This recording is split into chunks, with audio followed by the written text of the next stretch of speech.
Halo teman-teman, jumpa lagi bareng gue Taryono dalam acara Sharing Sering. Hari ini kita coba mengulas seputar dunia marketing. Temanya apa? Kita coba membahas seberapa penting sih peranan Big Data Analysis untuk marketing attributions. Yuk kita cek videonya, cus!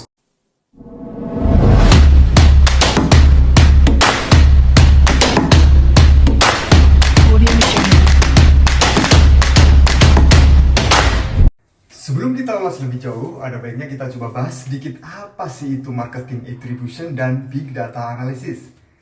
Yang pertama, marketing attributions itu sebenarnya ya kalau dia marketing itu bagaimana seorang marketer mengakses channel yang mereka ambil sejauh mana untuk mendatangkan customer, atau ROI-nya sejauh mana sih.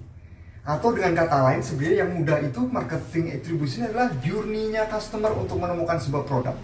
Jadi in which channel seorang user atau seorang customer menemukan produknya. Apakah itu dengan cara digital, non-digital, sosmed yang mana? Nah, itulah marketing attribution. Kemudian big data analysis. Kayaknya kita sudah sering dengar deh kata-kata itu. Tapi apa sih sebenarnya arti big data analysis? Itu sebenarnya bagaimana kita menghimpun data yang besar di dunia maya ini, atau mungkin di cloud. Kita menghimpun data yang besar, kemudian menganalisis, mengevaluasi untuk melihat trennya. Dari situ kita bisa membantu data-data itu, analisis itu bisa membantu bisnis-bisnis kita untuk mengambil keputusan. Nah, sekarang bagaimana sih pentingnya big data analysis untuk marketing attributions? Sebagai contoh, kita bisa lihat di slide berikut ini. Di slide ini sebaiknya kita lihat sebuah framework bagaimana seorang customer menemukan sebuah produk. Ini disusulkan oleh seorang analisis Buhalis, namanya Buhalis et al. Dalam sebuah papernya bagaimana seorang customer menemukan produknya. Misalkan kita ambil contoh di sini adalah dalam menentukan makan malam.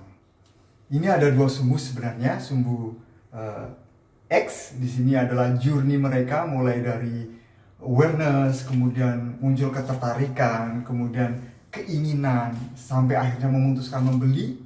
Kemudian retention atau apakah mereka bertahan atau enggak untuk produk yang mereka beli. Sedangkan di sumbu Y atau yang dari atas ke bawah itu adalah channel marketer yang bisa diambil. Apakah itu digital, non-digital, digital pun macamnya ada macam-macam. Apakah sosial media, kemudian website, dan lain-lain. Dari sini bisa kita lihat misalkan pada saat makan malam itu biasanya untuk ya billboard atau lain belum menimbulkan sebuah awareness. Tapi akan muncul sebuah tingkat keinginan. Ketika sudah ada keinginan, biasanya customer akan melihat website bisa jadi atau sosmed dari sebuah restoran. Mereka akan search dan akhirnya mengambil keputusan untuk membeli. Dari situ mereka take action, kemudian akhirnya adalah menganalisis apakah mereka akan membeli atau enggak dan memberikan feedback atau komen di sebuah sosmed atau media marketing yang lain. Nah, di sini kita bisa lihat ya. Coba bayangkan ya, misalkan kita punya sebuah usaha, kemudian kita menaruh iklan. Kira-kira channel mana yang pas ya? Yang seorang customer itu akan mengakses. Nah, itu pasti akan sangat pusing buat kita untuk menentukan. Nah, tapi dengan adanya tadi big data tadi, ya misalkan kita bisa sudah dianalisis oleh mereka sehingga bisa muncul sebenarnya media mana sih yang sering dikunjungi oleh seorang customer. Itu sangat membantu. Jadi itulah contoh hubungan antara big data analysis dan penggunanya dalam dunia marketing attribution. Dari paparan sebelumnya terkait dengan framework marketing attribution dan peranan big data analysis, sebenarnya kita sudah bisa melihat sih peranannya atau arti pentingnya sebuah big data analysis dalam marketing attributions. Yang pertama adalah resource efficiency tentunya. Tadi sudah saya spill dikit. Kita bayangin kalau misalnya kita nggak punya big data analysis atau nggak kita bantu dengan itu, pasti kita harus mengumpulkan data dan itu pasti butuh banyak staff, butuh waktu yang lama, butuh budget yang nggak sedikit untuk menentukan itu. Tapi dengan bantuan Google, bantuan Microsoft, bantuan IBM yang sudah memperkenalkan big data analysis, itu akan lebih cepat dan tentunya saving the cost. Yang pertama, tapi bukan hanya terkait dengan resource efficiency tentunya. Dengan big data analysis itu juga bisa membantu kita mengevaluasi customer behavior atau kebiasaan pelanggan, sehingga kedepannya kita bisa improve cara marketing kita, kemudian apakah perlu channel tambahan atau seperti apa, kita bisa lihat dari situ. Akan tetapi biasanya untuk mendapatkan feedback itu juga nggak gampang gitu ya. Kadang customer juga nggak loyal juga ngasih feedback. Jadi sebagai alternatifnya dengan big data analysis kita bisa melihat competitor movement. Itu juga sangat penting untuk membantu kita sejauh mana ya misalnya kompetitor itu bergerak, apa channel yang dia ambil, kira-kira cocok nggak dengan kita, bisa kita tiru nggak, bisa kita modify dikit nggak. Tentu saja itu kan sangat bermanfaat buat bisnis kita. Dan yang terakhir terkait dengan pentingnya big data analysis untuk marketing attribution adalah dia bisa memprediksi risk ataupun opportunity terkait dengan channel marketing yang kita ambil. Ya misalkan saja dulu ya X atau Twitter itu sangat digandrungi anak muda. Sekarang apakah masih tetap atau enggak? Kemudian ketika media itu diambil oleh pengusaha yang lain, apakah berpengaruh atau enggak? Itu sangat berpengaruh terkait dengan channel yang kita ambil. Jadi itulah arti pentingnya sebuah big data analysis untuk marketing attribution. Saya ulangi lagi, ada 4. Yang pertama adalah resource efficiency. Yang kedua, kita bisa mempelajari customer behavior. Yang ketiga juga kita bisa melihat competitor movement. Dan yang terakhir, kita bisa memprediksi antara risk ataupun opportunity dari bisnis ataupun channel yang kita ambil.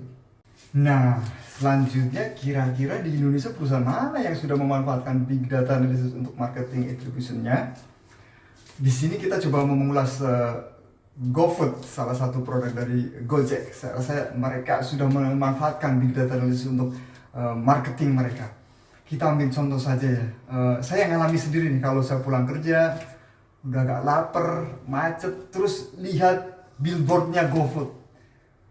Ambil contohnya, wah banyak diskon atau makanan apa yang lagi diserbu, itu sudah ingin menggugah saya untuk mencari apa sih yang ada baru di GoFood. Kemudian setelah itu saya nyampe rumah ya kadang cek YouTube, tiba-tiba pas YouTube muncul lagi iklan GoFood, itu juga tertarik lagi, apa ya yang ini ada di GoFood, sampai akhirnya saya lapar, kemudian pengen membeli, saya menuju aplikasi Gojek. Kemudian saya order makanan, di situ saya search apa yang cocok dan memutuskan untuk membeli sebuah produk. Jadi itu adalah sebuah journey saya yang seolah-olah diarahkan oleh GoFood dalam mencari makanan yang saya pengen. Nah, mungkin teman-teman pernah merasakan seperti itu. Nah, kalau demikian berarti teman-teman dalam tanda petik terjebak. Sebenarnya nggak terjebak sih, kita dibantu oleh Gojek melalui GoFood-nya dalam menemukan makanan. Sangat bermanfaat kan? Ya, mungkin banyak juga perusahaan lain yang sudah menerapkan seperti Traveloka. Saya rasa juga udah sangat membantu kita untuk menemukan hiburan yang kita mau. Ya, kebanyakan perusahaan-perusahaan hiburan, teman-teman bisa cek yang lain. Oke, saya rasa cukup sharing-sharing kita hari ini. Kalau ada masukan, kritikan, bisa tulis di chat di bawah ya. Terima kasih, sampai jumpa.